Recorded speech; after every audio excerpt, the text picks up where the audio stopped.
Hello, sailors. Welcome to the American Sailor Podcast, the official podcast of U.S. Sailing. I'm John Pearce, joined today by Whitney Kent Hello, everyone. and Marcus Lynch. Hey, everyone. So Whitney, as you all know, is in our youth education department, and we're really glad to have guest host Marcus Lynch here today. Marcus is the high performance director of U.S. Sailing and is going to talk a little bit about the LA 2028 action that's been going on recently. If you're missing Lexi Pline, she is not on the episode today because she has just wrapped up sailing in the women's snipe worlds, where she got sixth place sailing with her mom. So congrats, Lexi. Nice job. And thank you, Marcus, for filling in. So first off, let's get a little preview here of the main part of the episode before we get into the news. So Whitney, can you talk a little bit about the community sailing focus interview that we have on today's episode?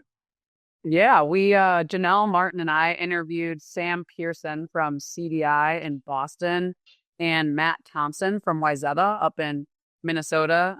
They're both programs are doing amazing things. CBI has been a big program for 80 years, and Matt's been running the program at Wayzata, and it's quadrupled in size over the last 4 or 5 years. So those two guys know a lot about the world of community sailing. So it's a fun chat. So stay tuned in, and you'll get some nuggets of wisdom from each of them.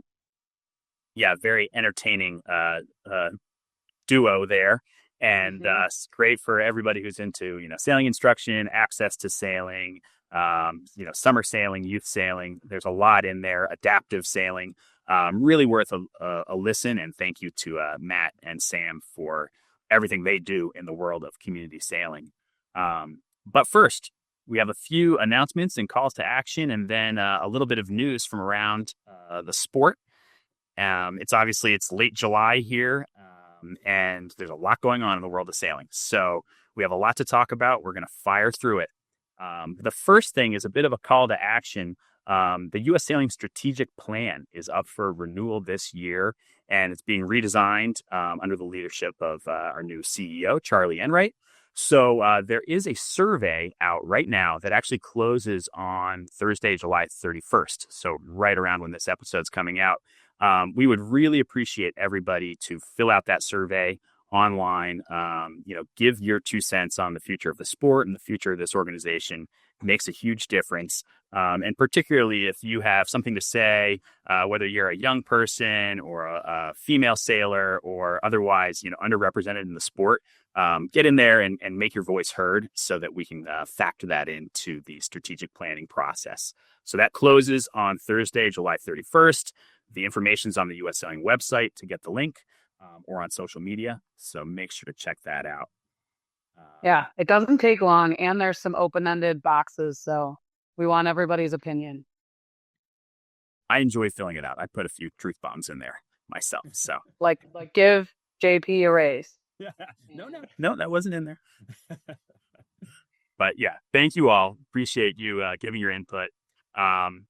Next up, before we get into the news, unfortunately, a very sad topic here, but we wanted to have a brief moment of silence to acknowledge the tragic accident at Miami Yacht Club this week involving their youth sailing program. Super sad accident that just happened yesterday as we're filming this. I think everyone is still trying to understand what happened, and unfortunately, two sailors did lose their life. So it's terribly sad. Miami Yacht Club has been a great friend of U.S. Sailing, hosting the Olympic trials last year and many, many training camps and other events for U.S. Sailing. So we'd just like to have a moment of silence for those sailors and that entire community.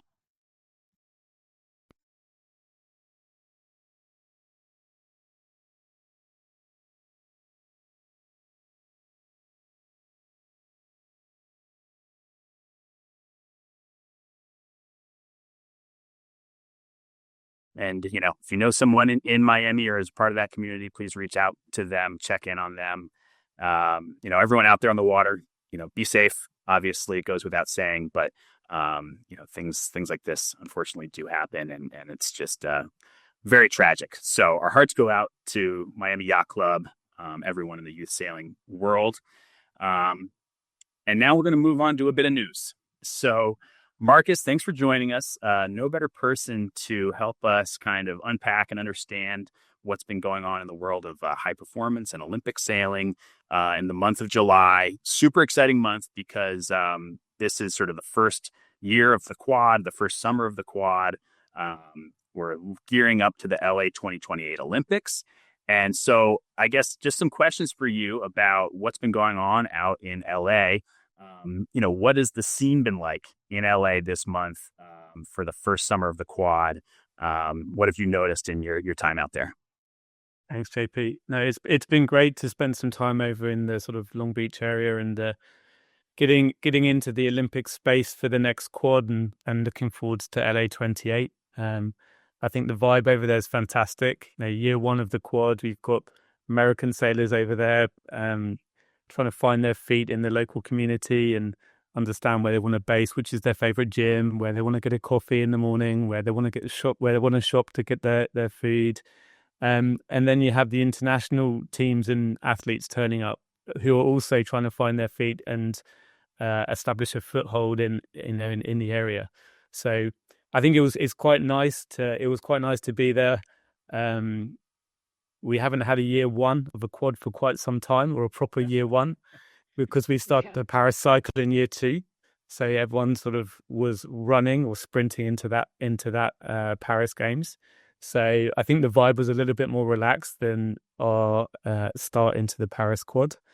But no, it's fantastic to see everybody getting into that space and making connections. And I always say to people, it's great that the Olympic movement creates this environment where you walk into a shop in Long Beach and you see someone who you last saw in a shop in Marseille or in Palma, or it's this community traveling around the world finding their way. So it was really great to spend some time down there in the last couple of weeks. Obviously we had the ACR that was split over into two halves to make sure that we could get all the racing in.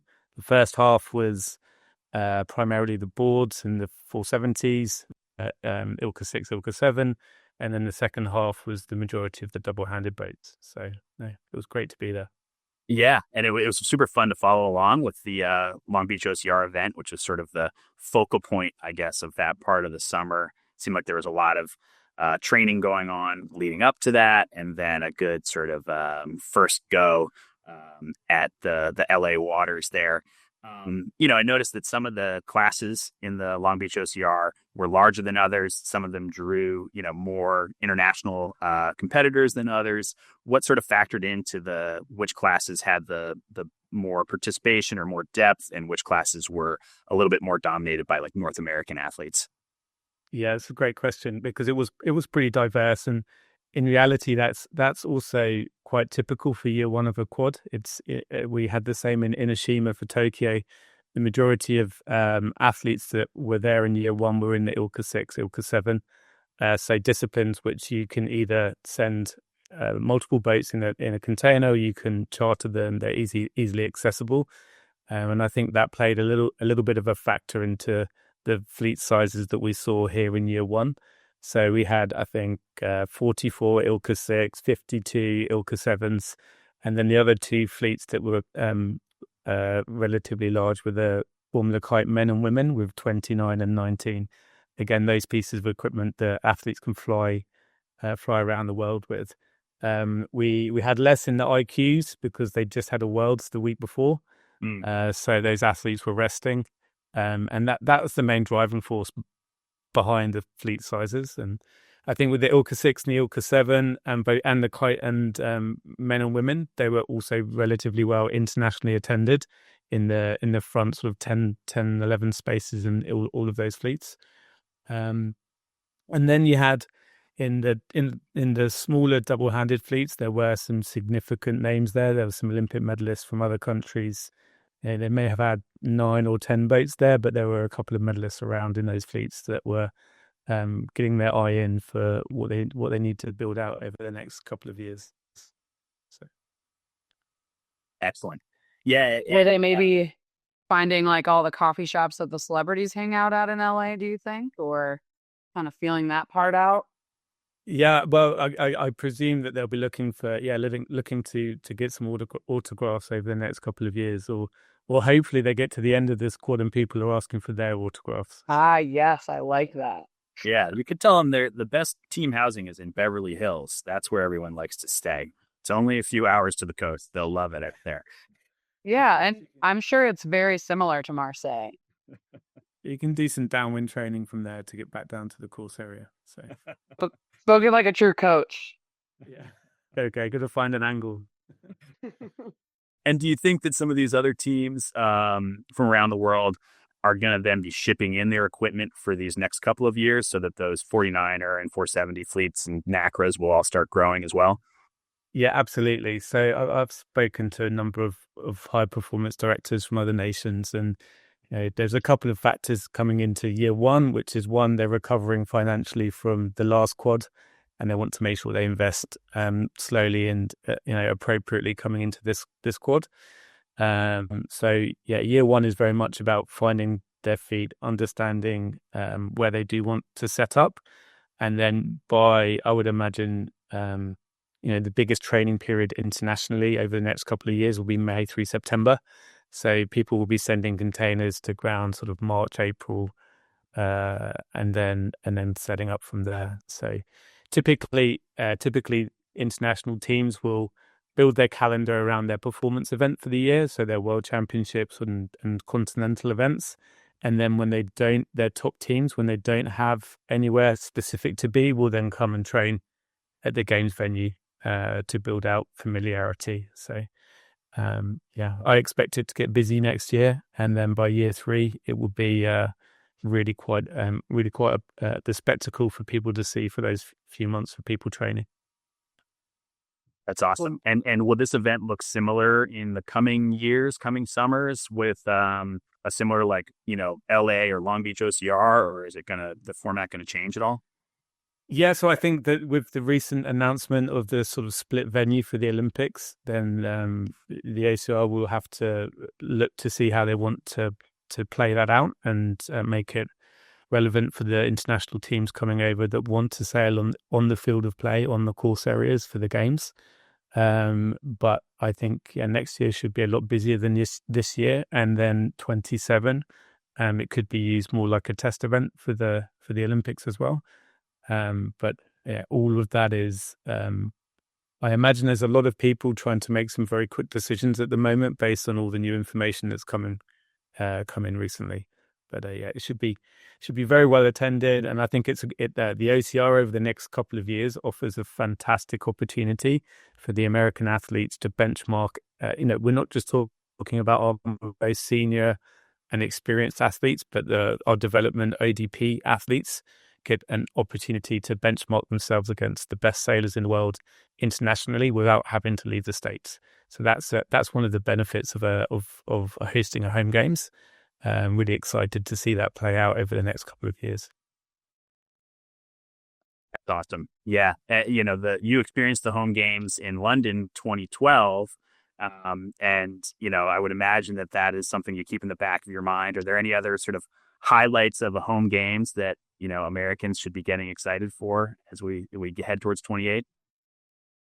I just got a chill down my spine then, actually, thinking back to it. So it was it's the whole atmosphere that comes with like home supporters and people at the gates, people at the fences, people on the people will find space everywhere and anywhere to come and watch, and the sound of a home crowd cheering people on, calling them by their names, and wanting the autographs at the gates when people come in. Like, it's just a fantastic experience, and it really does bring people together. So yeah, I think it should be a great experience.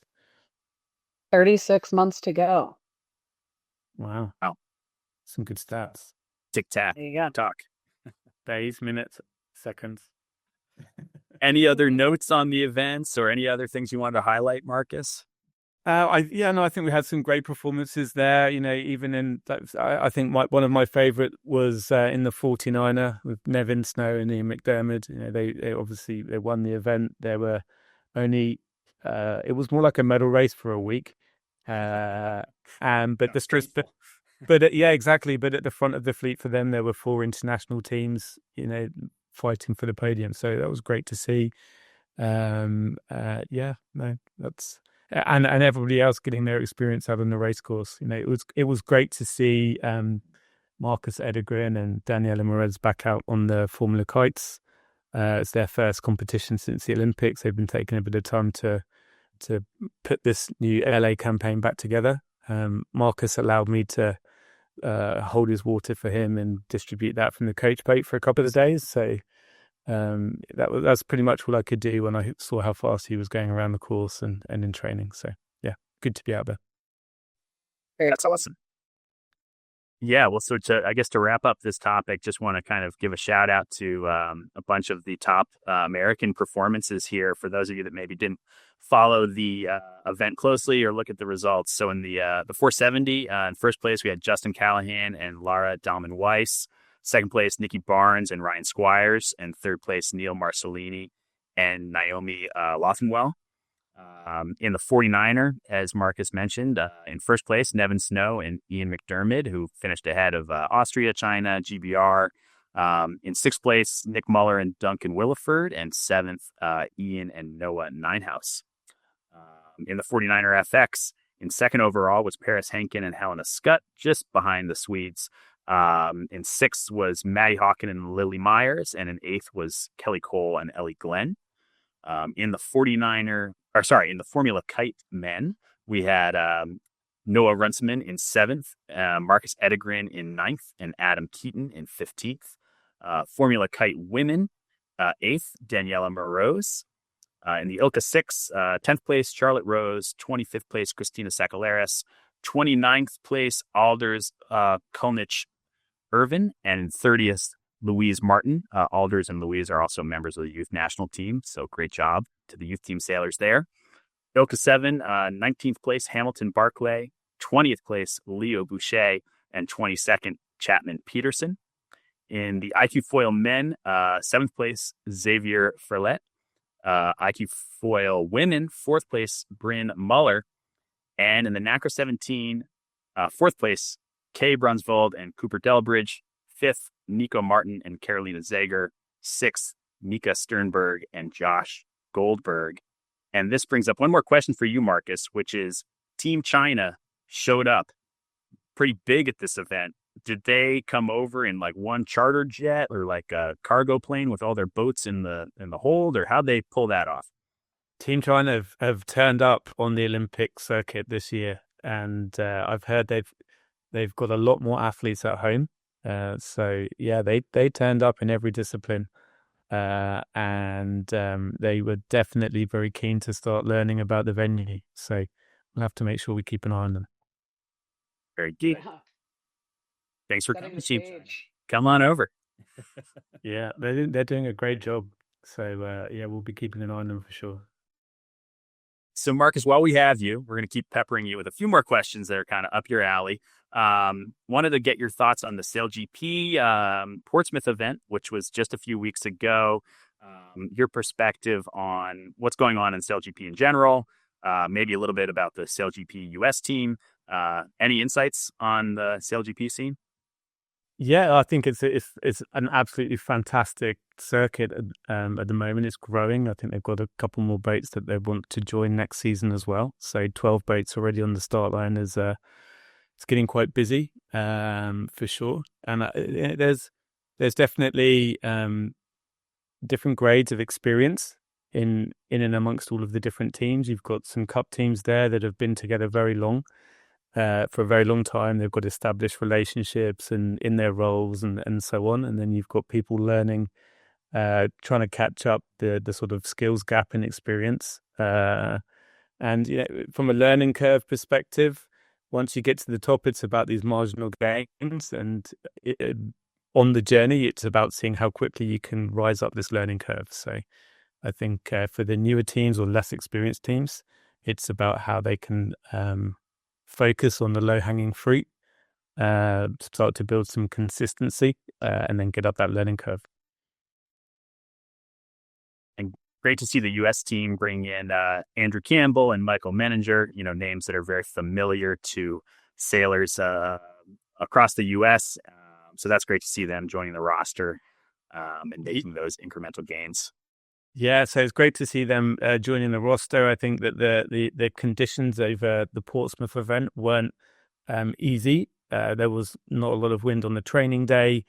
And then, unfortunately, the US team had a hydraulics failure on the Sunday, which limited their time on the race course. So I think although, both Andrew and Michael have been onboarded, they haven't been onboarded yet. So it'd be interesting to see how that plays out in the next couple of events. Really exciting for them. But the event in general, there were a number of boats that had some technical issues on the Sunday. But still an absolutely fantastic event. The crowds were huge. The atmosphere was phenomenal, and it was great to see so many young people being motivated by that series. And the racing so close to the shore there is just super exciting. Yeah, what's the next event for SailGP? And what should we kind of watch, especially from the US team? Yeah, it's at Sassnitz in Germany, which is about 3 hours from Hamburg and Berlin, from both of those cities in Germany. I think that the US team will be focusing on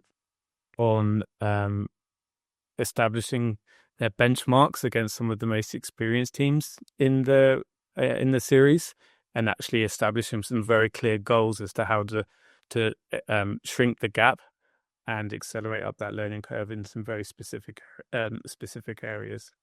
Well, looking forward to seeing Andrew and Michael out there on the race course with the U.S. team, along with Buckley and Canfield and the whole crew. It is funny for anyone who's been involved with U.S. college sailing over the years. This could just be like an alumni regatta for a lot of the top college teams over the years. Yeah.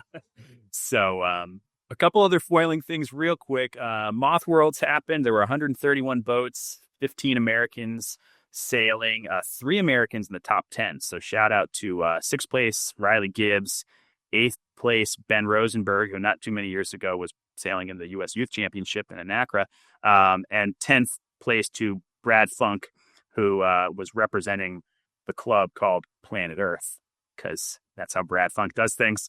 So nice job to the Moth Worlds folks. The WASP Games had 243 boats, 16 Americans sailing, including the women's world champion, Pearl Latanzi. So bravo, Pearl, representing Hawaii and a great, amazing group of foiling athletes in Hawaii. Well-deserved, Pearl. Other top Americans, 5th place, Gavin Ball, 12th, Joel Menard, 15th, Tommy Sitzman. And Marcus, you mentioned that you went to like a foiling Congress event that was talking about the future of foiling. So what'd you learn at that event? Any interesting insights? Yeah, it was great, actually. I spent 2 days in Maltesney on Lake Garda, so just at the end of foiling week and in between foiling week and the Moth Worlds. They hosted a 2-day event for people that are really interested in the future of foiling in our sport. So we had industry experts, we had representatives of different class associations. We talked about race management and how that has to adapt for foiling and things being faster, introducing technology there to make it easier to track OCSs and things like that. There was a big conversation about integrating the next generation. There are people that are foiling now that not necessarily in boats, but on wings, etc., that had no connection to water sports previously. So we've got a whole new generation of people that are really interested in getting connected into the sports that we love. There was good conversation around how the insurance industry has to adapt to all these fast foiling boats and boards and things. So it was people managed to have a coffee with Riley Gibbs. Actually, he was taking a couple of days off prior to the Worlds. It was a really good thing to do. They had representatives there from SailGP, from the America's Cup, and really nice to bring people together. And I think they want to make that an annual event as we move forwards. And I think someone sort of talked about foiling being a little bit like snowboarding was to skiing quite a few years ago. It's a big leap in our industry, and we need to make sure that we stay ahead of it, and we are forward thinking and how we will need to adapt in integrating it into our space. That's awesome. Certainly fast growing, interesting, exciting part of the sport. My personal favorite is still the wing foil discipline. That's where I'm putting my my star on that as a rising discipline. Well, thank you, Marcus. We're going to ask you to stick around in case you have any more insights for us as we continue through a few more news items, but we're going to shift over to the area of offshore sailing, which has been mega busy this July. And Whitney, congrats on finishing the Chicago Mac race. Thank you. Race number 21, was it? 21, yep. Nice. All right. 4 more to go until you're a goat. Yep. They're different every time, too. You'll always be the goat to me, though. Oh, thanks, JD. But tell us about the Mac races and everything that's been going on up in the Great Lakes. Yeah, we'll kick it off with the Great Lakes. There are 2 Mac races that just happened. The Bayview Mac, which starts in Detroit and heads up Lake Huron. That one had a huge storm roll through the fleet shortly after the start. There were 2 man overboard situations, both recovered. So that's great. I think one of them wasn't wearing a life jacket. So I guess my takeaway from that is twofold. If there's a storm coming, or just maybe in general, put your life jacket on. And number 2, take a safety at sea course. All those guys said that their safety at sea training helped get their crew members back quickly and safely. So glad everybody's okay. But yeah, let's take more action to avoid those situations. Step it up, everybody. Life jackets on. Yeah, and then actually a boat that finished the Bayview Mac sank on the way to Chicago, or the Chicago Mac, and those guys also, they were all rescued safely, fortunately, but they spent an hour and a half in the water and had hypothermia symptoms and all of that by the time the Coast Guard picked them up. So they credited Starlink having quick internet access, the Coast Guard, and their safety training as well for getting them through that situation. So a couple scary things. Great Lakes swift up pretty quickly, so glad everyone's okay. Yeah, I think there's always lessons learned from those. The Chicago Mac was a little bit less eventful. It rained at the start to make sure we did the whole race slightly damp, which was always nice. And it was mostly an upwind race, like 80% of the race we were sailing upwind. And then a couple kind of exciting notes from that. The all-women's team we talked about last time on Madcap, skippered by Mary Hoskins. They got 3rd in their section, which is super cool. They're only the 6th team in the last 116 races to do it with all women on board. So that's very cool. And then there were 2 or 3 more female skippers on the podiums throughout all the sections. So we love seeing that. And TB52 Heartbreaker won both races. So that is impressive. I think Riley Gibbs was sailing at least the Chicago Mac with them. We were just talking about him. So a man of many talents. Busy guy.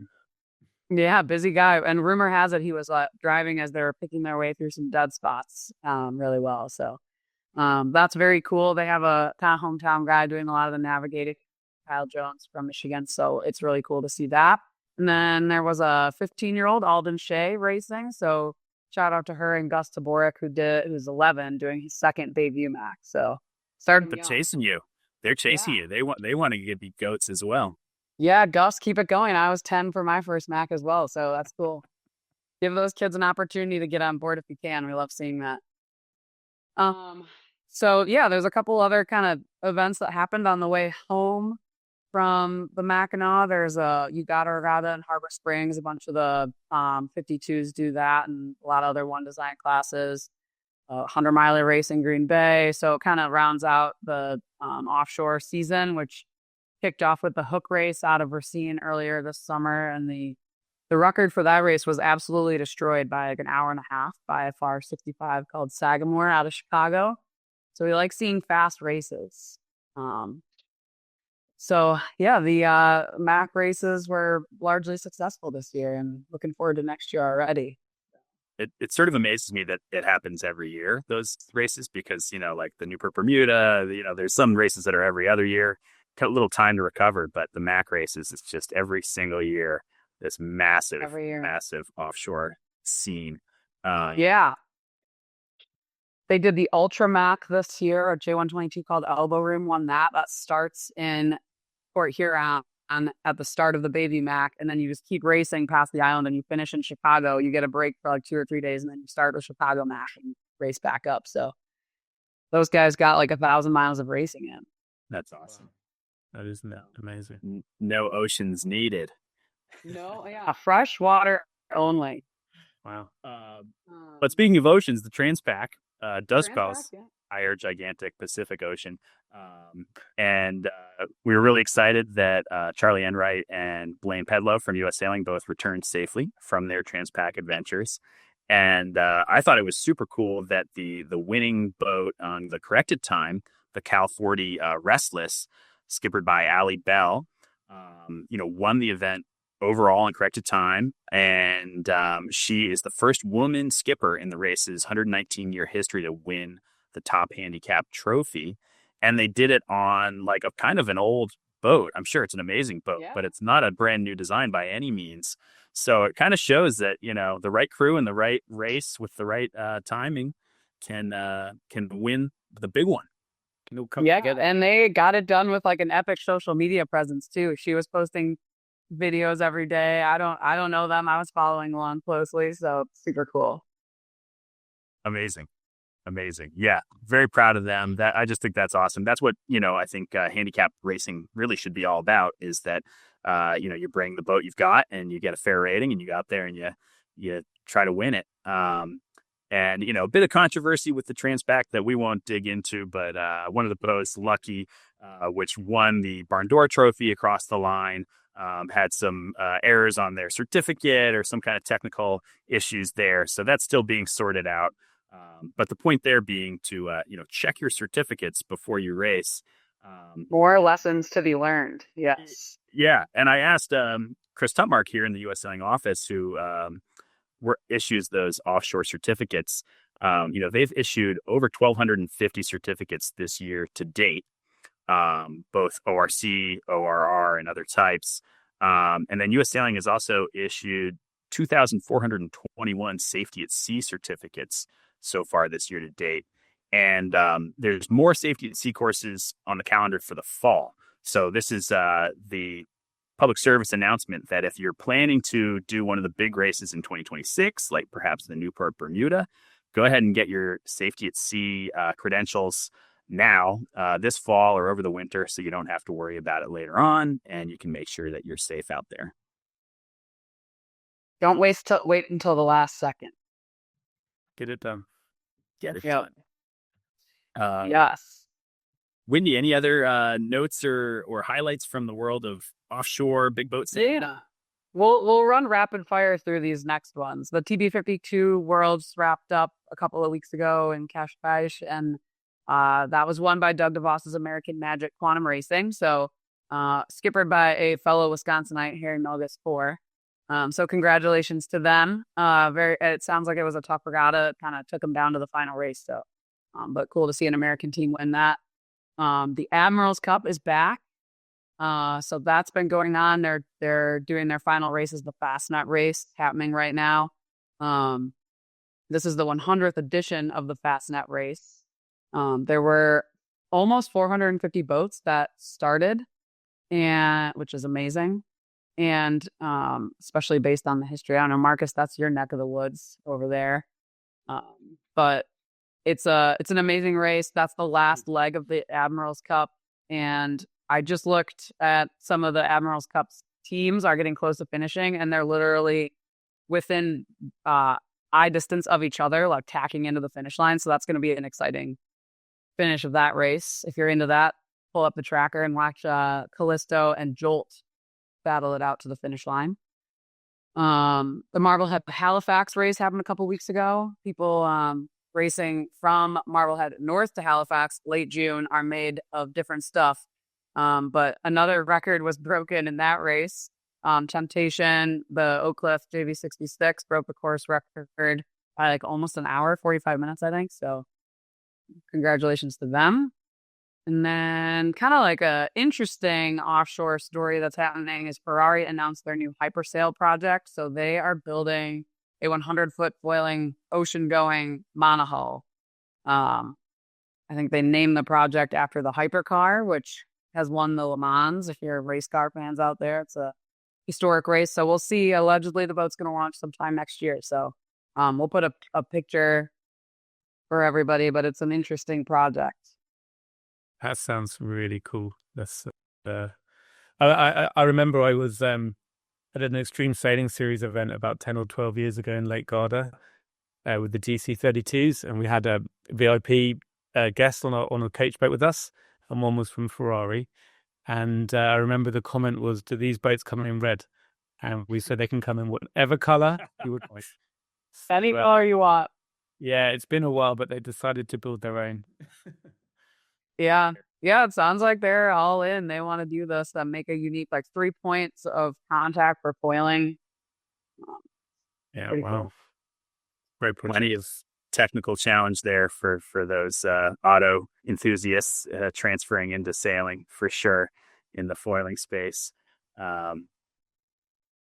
Let's rapid fire through some final mentions here. In the world of match racing, we just have a few shout outs here. Mason Cook, a youth sailor from Annapolis Yacht Club, won the qualifying spot to the U.S. Adult Match Racing Championship at Eastport Yacht Club. So he won the USMRC qualifier. Nice job, Mason. At the Youth Match Racing Worlds in Poland, we had 2 American teams in the top 4. Third place went to Justin Callahan, sailing with Harrison Strom, Kate Danielson, and Peter Jocelyn. And fourth place went to Morgan Pickney, Samantha Homgis, Kelly Holtis, Peter Barnard, and Cam Spriggs. So nice job. 2 teams in the top 4. I guess Justin Callahan must have just gone straight from the Long Beach OCR.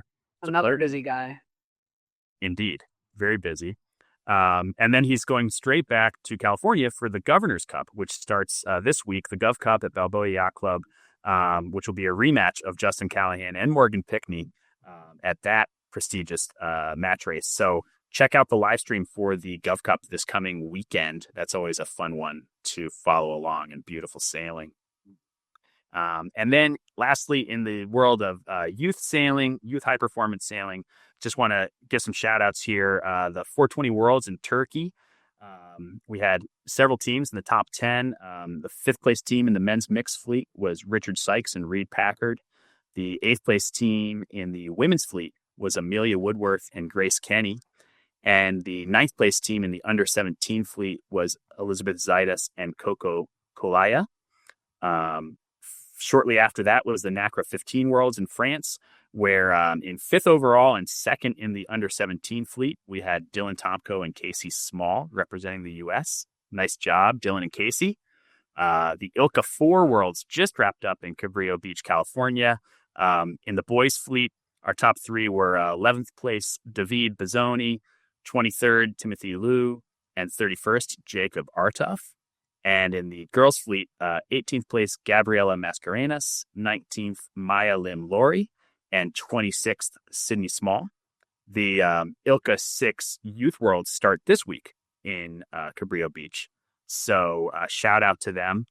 And then lastly, right now, as we're filming this on Tuesday afternoon, at the IQ Foil Youth and Junior Worlds in Brest, France, Garrett January is currently sitting in 5th place. In a massive fleet in the overall under 19 category. So way to go, Garrett. You got 2 more days of racing to go. And that event wraps up on Thursday. So shout out to those youth sailors representing the U.S. around the world. And the summer is not over yet. So get out there and get a couple more regattas in, everybody. There's a lot more racing to go. Wrapping up, Whitney, Marcus, any final thoughts? I got a couple, just one highlight I'll give out. A gentleman just became the first blind person to sail solo, unaided, around the Isle of Wight, and he did it in a boomless, rudderless, centerboardless catamaran. And Marcus claims that would be a very difficult thing to do. Yeah, I have sailed around the Isle of Wight a few times in a catamaran with rudders and dagger boards, and without any visual impairment. Yeah, I'm absolutely. I think it's an amazing achievement, especially around the back of the island. At St Catherine's Point, you get nearly 4 knots of current and big waves. So it's an amazing achievement. Yeah, so that was Danny A. Pitch. So shout out to him. Incredible achievement. I feel like that's a nice highlight there. Yeah, that's worth. I did a little Googling of that and just the photos of him sailing and the skill level and the technology that was involved. A true adventure and a truly inspiring experience. And a good segue to our main segment here. Now that we've wrapped up the news, thanks for sticking with us. We're going to go to the interview with Matt Thompson and Sam Peirson, who are both from community sailing. And actually, they talk a little bit about teaching sailing to the visually impaired and blind sailing in this episode. So check that out. Thanks for joining the American Sailor podcast. Make sure to, like, subscribe, comment, send us an email at americansailor@ussailing.org. And we're here with Matt and Sam from Community Sailing. We'd love for you both to introduce yourself. Matt, do you mind going first? Introduce yourself. Tell us about the program that you work with. These questions are fun. Myself, I am a diehard community sailor, grew up in a parking lot here in Wayzata, and our program's kind of exploded from there. I'm fortunate to have grown up in the program that I now run. So big changes, but still a fun place to be. And Sam, tell us where you are. I'm Sam. I'm the director of operations here at Community Boating in Boston. I actually grew up in South Florida and moved to Boston to work here at Community Boating. And it's been an absolute honor and a privilege to teach the amount of people that we had come through our doors and just put smiles on people's faces. Sam, was it the winter weather that brought you to Boston? It was the sleet, rain, cold that really drew me away from sunny South Florida to come up to Boston. It seems like you're still getting your raccoon going though, so you still must get in. This past weekend we were just towing boats up to the Marblehead Race Week for our kids program, and so I was fortunate enough to actually be on the coach boat to tow them over there. So the small joys of running sailing programs, getting to be on the water whenever you can grab it. That's a pretty fun trip from the Charles River too. You went through the locks to go out to the bay. Yep, through the Charles River locks, through Boston Harbor on a Sunday afternoon because the boats had to be there between 3 and 5 p.m. on a Sunday. So long line towing through the Boston Harbor was uneventful, which is the best kind of towing, is an uneventful trip. Agreed. So. Amazing. So Sam, you're talking about taking your boats to Marblehead Race Week. So I'm going to jump in and ask a triggering question that I know for Matt is community sailing just recreational sailing? And how do you guys kind of work racing into your programs? Why don't you start, Matt? It is a triggering question for me because I think a lot of folks consider it just kind of the access and the outreach end of things, where for me, the sport really is in many ways competitive.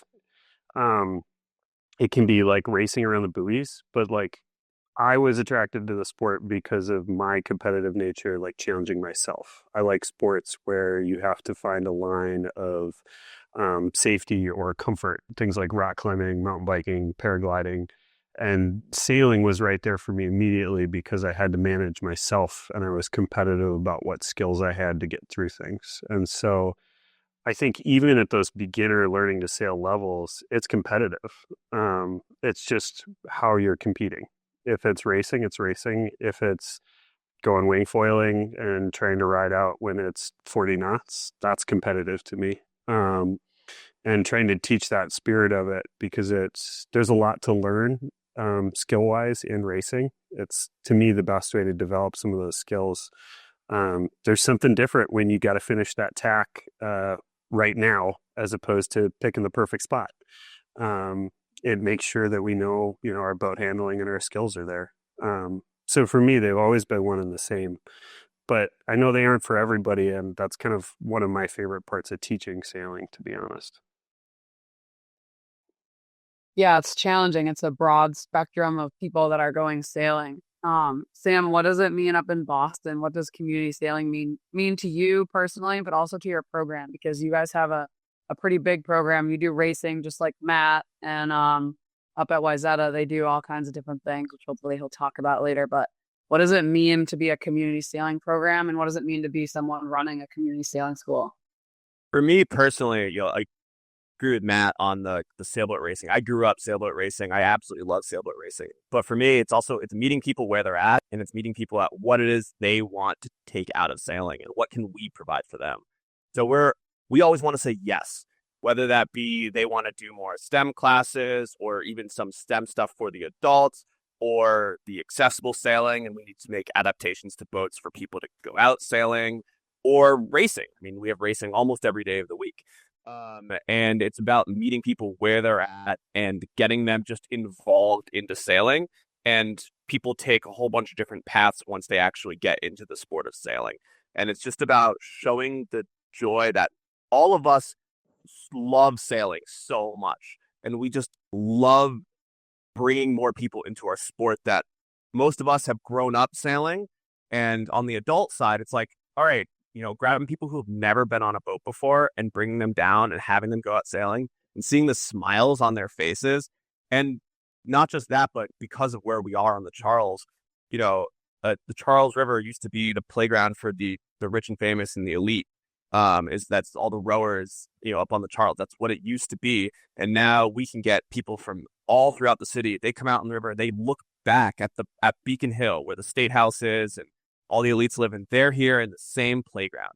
And we really look at our boats as in the river as a playground, and our boats are a swing set and monkey bars, and it's just getting people out there enjoying the toys that we have to go and use and push their own boundaries and push themselves, whether that be through racing, through STEM classes, or just going sailing on a windy day. The amount of times we see people on the dock and they're just like, oh, I don't know if I can go out today. It's kind of windy. And it's like, no, you got this. You can do it. And pushing people towards it. Like, look, we provide that safe space for someone to make a mistake, to flip a boat over. I mean, flipping a small sailboat over is part of learning to sail.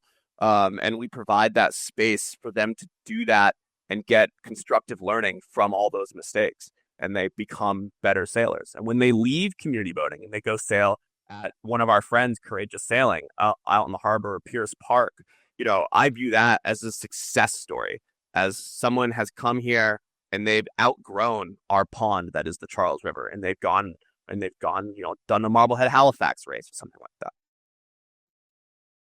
Yes, Sam, you talk a lot about unique programming. You mentioned STEM a few times. I think community sailing lends itself to unique programming more than just learn to sail. Can you talk a little bit more about your STEM programs or any other unique programs at CBI that you're particularly proud of? Yeah, so we're an access point to the water in more ways than just sailing. Now, our mission is sailing for all, and so we're always sailing is at our forefront of what it is we do, and it always will be. But it's also about just providing other opportunities for kids and adults on the river. We won an award this past year at the national conference for our water quality cyanobacteria microscopy class, where the kids are taking water samples and they're looking at them through microscopes and figuring out if the water is clean and safe and everything.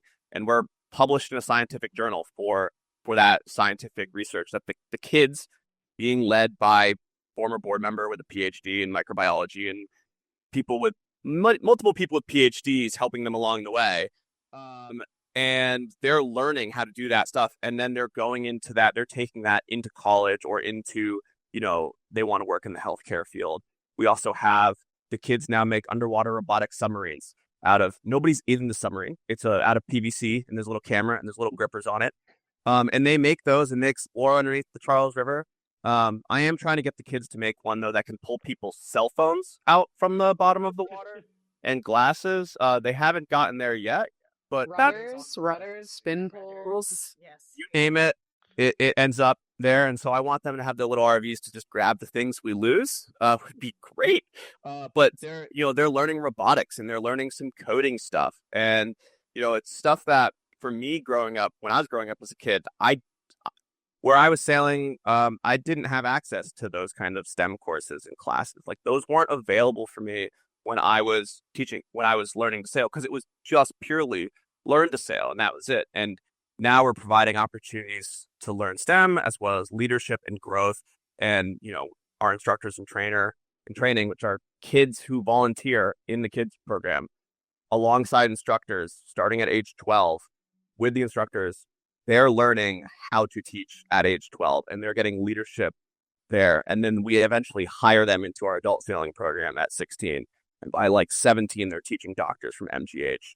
And by 19, they've got their US Sailing Level 1. And now they're leading the class with an IIT in the kids program. And it's a whole cycle, which is just, I've been here since 2018 now. And I remember kids who are in the kids program who are now running programming at community boating.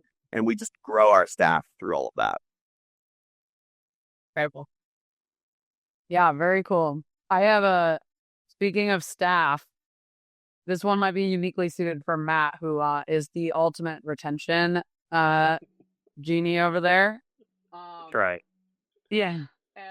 What do you guys, I used to run a community sailing school too, and I think building a cohesive staff and having them all work together really well is a key component of running like a safe and effective program. And then making sure your staff is having fun is the best way to make sure your kids are having fun and your adults and all of that.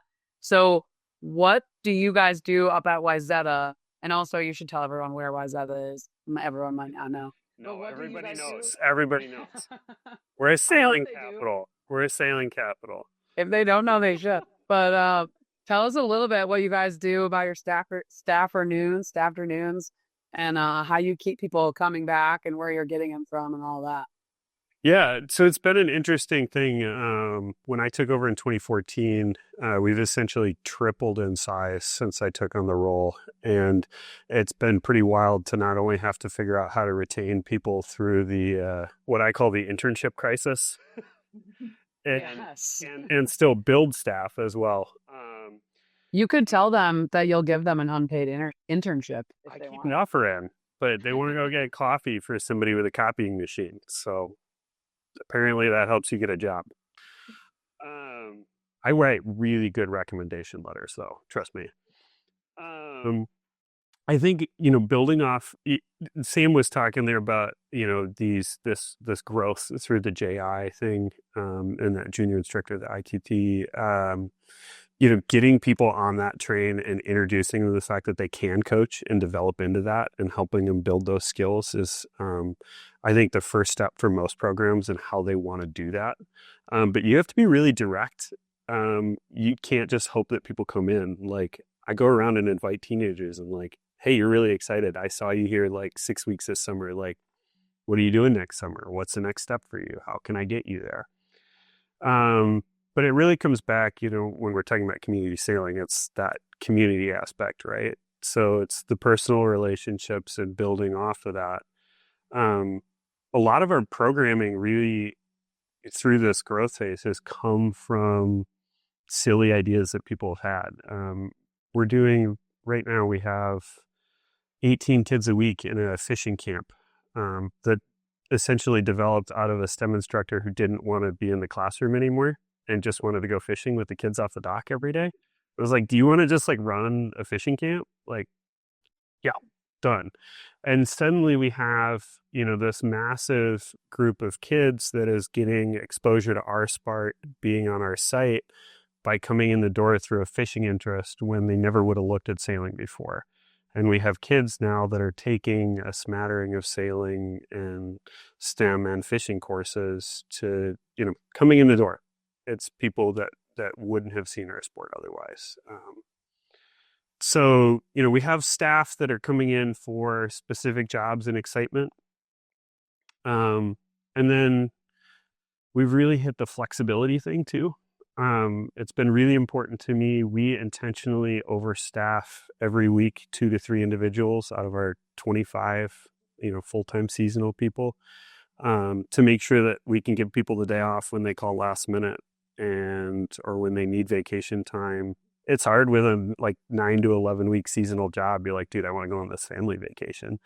To be able to say yes to those guys so that they want to come back the next week, so that it's easy to say yes to a job with us. We do all our pay rates now off of U.S. sailing training and experience, and there's no hemming and hawing. When you come in, I show you the grid. I show you where you're going to be out of the payroll, and I can help you get there. We pay for training, but you got to do the work, and none of this negotiation. It doesn't need to be stressful. It just, hey, this is what I can give you. We're nonprofit. Let's be honest where we're at. None of this gamemanship, because we want to be a place that they want to be. So, but yeah, there's a lot of silly stuff too. Staff afternoons, we have a regular Wednesday where we either wind up doing Mario Kart in the garage, or if we get some breeze, I'll do wing foil lessons for the staff. Tuesday night racing and Thursday night racing, all of our staff have free access to boats in their free time. We started a program a couple of years ago when we got a J70 donation where alumni and staff are allowed to just fly in and use the boat at Davis Island for regattas. We pay entry and get the boat down there. You got to figure out your housing and your travel, but the boat will be there. Sign up for a weekend. But we want to make it easy and fun to keep coming back. And I had a really amazing conversation a couple of years ago with a staff member who was transitioning out. And, I get ghosted on texts when I ask for jobs, And talking to this kid was, we're not ghosting you because we don't want to work here. It's because I have to do something else. I want to come back. I just feel bad and I don't want to say no to you because I want to be there. And it really, it changed my lens a little bit, because as the age gap for me gets bigger with my staff, you start, they don't want to hang out with us anymore. They don't think we're fun. And no, they're dying to be there. And there's pressure to go down career paths other places, and I totally get that. But we've developed a lot of part-time jobs. We have a lot of students that have started transitioning into doing 1 night a week adult lessons off of that to keep people engaged from those staff graduates who do have to go off on some other career path. But making sure they're still part of our community is important. You both talked a lot about that welcoming environment, that place where you can feel like you belong. And I'm wondering, for those listening in that maybe come from a specifically racing program, like a yacht club program, how does someone start a program that's related to community sailing, a unique program that they can open its doors to the community? How would you do that? Where would you start?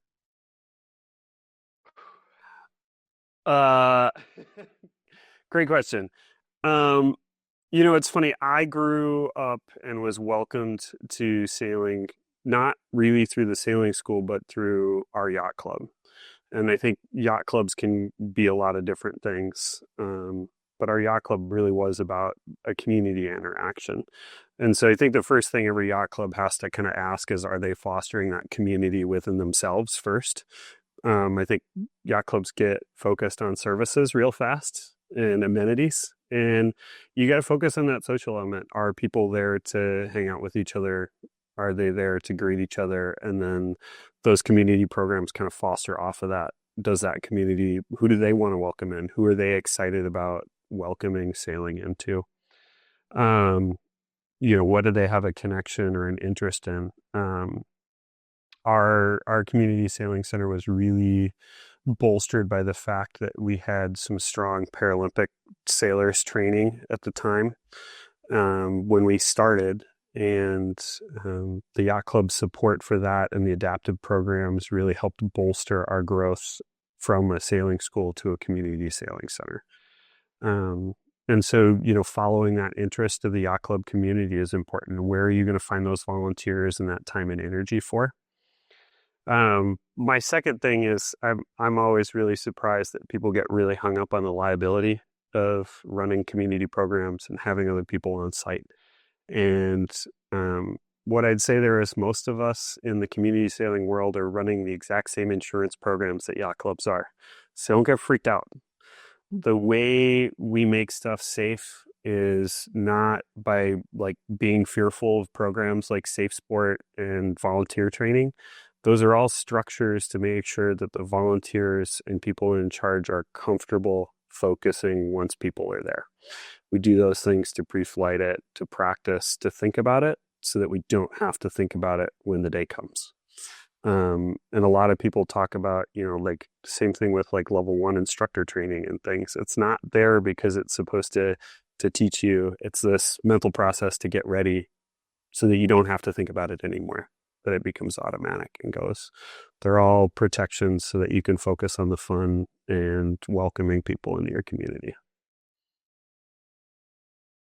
Yeah, just touching on that is just, introduce like welcoming people out onto the water. And for a lot of yacht clubs, they've got a weekly night racing series, and people are always looking for crew, always looking for people to go out and go sailing with, and just like inviting people down and bringing them out to sailing.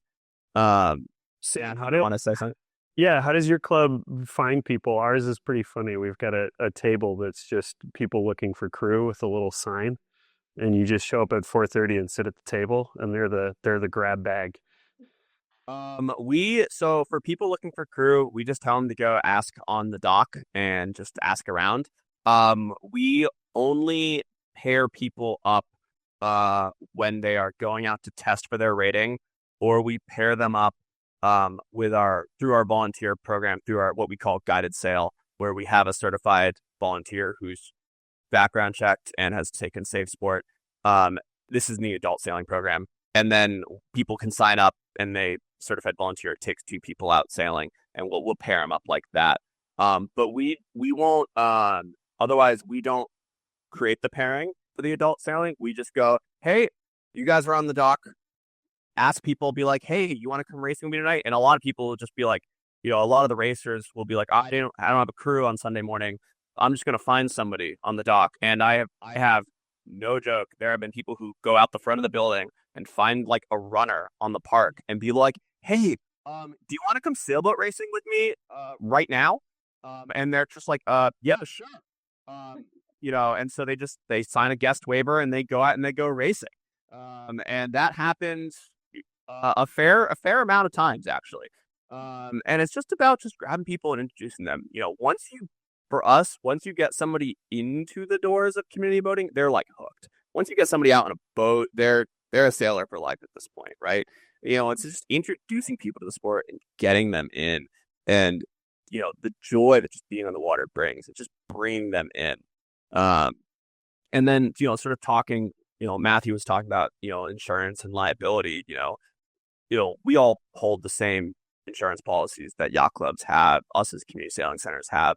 I would say probably yacht clubs now, and I think, please correct me here, but more and more are starting to actually own fleets of boats. The yacht clubs I've always grown up at, down on Cape Cod, for the most part didn't own any sailboats that you could use. But I'm noticing as I just in my sailing around that more and more are owning boats. And that's the big thing for us is we own every single one of our sailboats. And it's about providing that safety umbrella, because how do you make sailing safe? So like this past year, every single one of our Cape Cod Mercuries, we had home built masthead floats that we've had and are great. And so I ended up writing up a grant this past year to get new ones from Hobie Cat. That have way more buoyancy on them. And now we've had 2 turtle this entire year. Normally we would have had like 50 at least. No, probably closer to 100 at this point this year. And I've only had 2. And it just saves on staff time. And it's just, it's how do we look at things to make it safe from the equipment side and obviously the staff side, and training the staff and getting people prepared. And to go sailing. Okay, we got really official there for a minute, so I want to flip it a little bit. I think yacht clubs also need to remember that they're not businesses. They're like C6s, right? They're membership organizations. They're nonprofits. So act like a nonprofit. Like, go dump some money into something silly once in a while. And if it doesn't work, don't do it again. Do it on something else. But reserve that energy for something fun. Delegate some of that leadership to somebody who's excited, and let them run with it. I see that all the time. We get so structured, we get so tuned up with all the moorings and the racing that it gets really easy once we let some of that go. And we need to remember we're nonprofits. Yeah, what's the point, right? We're all out here trying to have fun. That's ultimately what it comes down to. Yeah, it's kind of a fun thought process when you start to think about, like, yacht clubs and community sailing centers are essentially the same thing. They're both trying to build intentional communities, for many different reasons. I think community sailing is just a very structured, focused environment on the actual learning, safety. It's an extension of why we originally created yacht clubs, and pushing the best practice farther forward, to me. And so, like, agreed, Sam. When we saw the last couple of years with U.S. Sailing have been really incredible in the community sailing space. I think it was the year before I took over as chair on the community sailing committee, we got the new strategic plan, and like community sailing just wasn't even on it. It was like, they know we exist, right? Like, maybe, oh, okay, we got to do something. And the last couple of years has seen, leadership and staff totally swing on that. When we went through the restructuring stuff over the last couple of months and had to let some staff go and things, U.S. Sailing was intentional about keeping our friends Whitney and Janel here, because of those efforts and the things that you two have been doing in the community sailing space, and how important that is to our sport right now. And I see that as very intentional, because of everything community sailing is providing for the sport. So, when I look at what we need from U.S. Sailing, it's kind of getting back to a couple of things. I think we have a lot of cool tools within U.S. Sailing that we use in different departments. And when we invest in a tool, sharing access to that or that platform to other spots is going to be more essential, allowing people to leverage those tools. There's some of like the education platforms and things that like have only been used in one department, when we're like, hey, can we like create like a forum or a file sharing thing out of that, or an educational platform out of that? Since we're already paying to be into it, could we play around in it? Because there's not always a lot of cross-pollination between like the different tracks.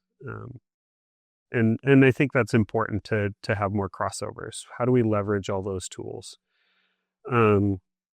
Like I see, personally, I see the big one as Skill Up being the free marketing platform. If I could get people in there and give U.S. Sailing thousands of new sailors, and we're using that as our little red book to track every one of those people, and all of their emails are in the system that U.S. Sailing is generating for membership, I see a huge base and a connection to our sport that we're underutilizing a tool by requiring membership to have it. I want to flip it. So there's things like that. But I think we've seen a better job. The second thing that I think is really important right now is that U.S. Sailing is being pulled in a lot of different directions. And I've asked a few times, but I'm really big on U.S. Sailing being like a cultural leader for our sport. And that's really tough. We have all these different directions and these things to manage. But anytime in community sailing, when we get away from corporate speak and we make a connection with somebody, we make ground in our sport. And making sure that U.S. Sailing, is always pushing to express a viewpoint, a direction, a personality, building a culture, I think will grow our sport. Anytime we step away from that, we lose interest or connection to other parts of our sport. Anytime we get too clean. And, I know there's legal liabilities. I know people have jobs and there's skin in the game all over the place. But We talk about it all the time, and as much as I hate being on social media, its growth is there because there was some authenticity element to it. We have to lean into that. I do have actually one request for you guys from US Sailing. So both our programs give out free memberships at times to members of our community, and people who can't afford are already a very affordable low cost memberships in both our programs. And I think for us, we would love to also or at least to give out like a US Sailing membership or an affordable US Sailing membership, because I forget what the cost is now for a year, but like $79, which is a great deal if you are going to a bunch of regattas and you need it for all that stuff and you're a certified instructor and this is what it is you do, and like great value, great deal. I get mine every year. But for people who are, new to the sport or kids in our program who, we cover their regatta fees to go to regattas sometimes because their families can't afford to pay for them to go to a regatta. And so the ability for when we give out discounted memberships, stuff like that, through our own scholarship programs, being able to do that with US Sailing memberships, I think would go such a long way in also growing the who US Sailing connects with and who US Sailing reaches. I feel like one of the most unique aspects of the committee is the representation across the country, and then how someone could become involved. If there's someone who's part of a community sailing center, maybe an underrepresented area, they're the only one in their area. How could they get to the committee? And who's on the committee? Yeah, so we try to spread out. Right now, our goal is to have somebody in every one of the letter areas for US Sailing. I'm an Elmer, aren't I? You're forgiven. So we're trying to get a really strong spread of people across the country. We get very, very excited with our in-person meetups, but we have a strong monthly meeting off season whenever we're not in summer or total program mode. So September through May, we're meeting monthly with subgroups in between. If you want to get involved, our current process is it's low commitment. Come in, join a committee. If there's a project you're excited about, we've posted most of our work plans and projects up on the US Sailing website. So if you're intrigued about what we're working on right now, or if you've got an idea of something you'd like to work on, for example, in the last couple of months, some of the safe sport relationships with yacht clubs and bridging in youth to adult programs has been cropping up. And there's been some activity or interest and involvement from our community sailing committee. So bring what you can, shoot us an email through the US Sailing website. It goes out to me and the committee and Janel, and we hook you up with the group that works. Come join a committee, work on a project. If you want to get more involved, you join the committee and we drag you in, and we're welcome for any help that we can. It's a strong community-driven group of people that just give and give over and over and over. And I cannot thank enough the people who've been involved, both officially and unofficially. There's been a ton of people giving their time this year. And we remain really active in terms of committees in US Sailing. And it's been a lot of fun. Awesome. Yes. Thank you guys, Sam and Matt, for doing this with us and for working so hard to introduce new people to sailing, maintaining a fleet of boats, a staff, all that stuff. It's a lot of work, but you guys are growing the sport and we appreciate that. So thank you for your time today and all the time you give to the sport. And thank you all for listening to the American Sailor Podcast. Follow us, give us a 5-star review. I think we only accept 5-star reviews. So, and yeah. If you have questions, comments, ideas, keep them coming. We're getting some good emails. Email us at americansailor@ussailing.org. We look forward to hearing from you guys.